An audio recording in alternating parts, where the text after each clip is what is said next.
Hey guys, my eyes weren't feeling bleedy enough today, so I went for a Monster Ultra Sunrise. Ultra Sunrise. I did it again. I looked at the view screen. Farts. Scrap it. Scrap the whole channel. No. Channel over. YouTube fired us. YouTube fired us. Oh man, my voice is going, and it's gonna be. I don't know where it's going. It's going too many octaves higher. I know. It's okay though. I'm gonna get a cortisone shot in my throat. We said no. Listen, Is that a thing? Yeah, there was a van on the side of the road when we went to buy these. There was also a sign on the back of the van that said, "La Cucaracha." I don't know if this is gonna be usable. So to make some sense out of what Tim is saying is there's illegal marketing signs, a few of them, on the ride to and from the 7-Eleven we got our What do they energy drinks say? in. They say, "La Cucaracha's en su casa," and then there's a phone number. And that's where I'm gonna get my cortisone shot. Is that van that does that? Oh man. That and cortisone shots. That's what they do. So, yes, you're here for an RPG tip, I hear. So,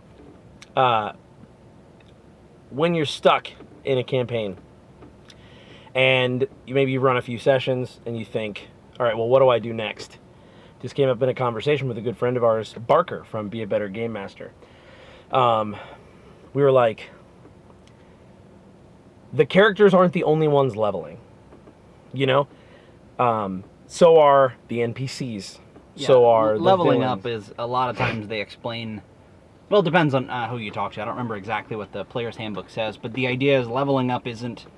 You don't kill the last monster and immediately your muscles get bigger. You don't just like, oh man, I like suddenly World of know more Warcraft, where it's spells." like, It's the kind of thing where it happens slowly over time. So, in that same time frame, other things are happening too. Businesses are getting larger. They're failing. People are, doing well for themselves. They're doing poorly. They're also getting stronger. Right. Things like that. The whole world is constantly changing and leveling up or sometimes down. So, try and show your players that. Try and, if especially, this really works in contrast to what something used to be. So if, the players met somebody that was down on their luck, or maybe they were one of the first patrons of a brand new tavern that opened up in a small town that was, having some trouble. When they go back, it's like, no, now this place is huge. Exactly. They can't get the time of day from Right. people. Maybe, even the barkeep that was really nice to them that first time absolutely doesn't care anymore. He's too big for his britches, or I think that's the phrase. Yeah. His britches aren't too big for him. His britches have La Cucarachas in them. So I don't know, things like that can make your world feel more alive and make it seem less like it's revolving around your players or your characters. Exactly. So, just remember that. Go back to previous sessions that you've taken notes for or anything like that. Just pick an NPC.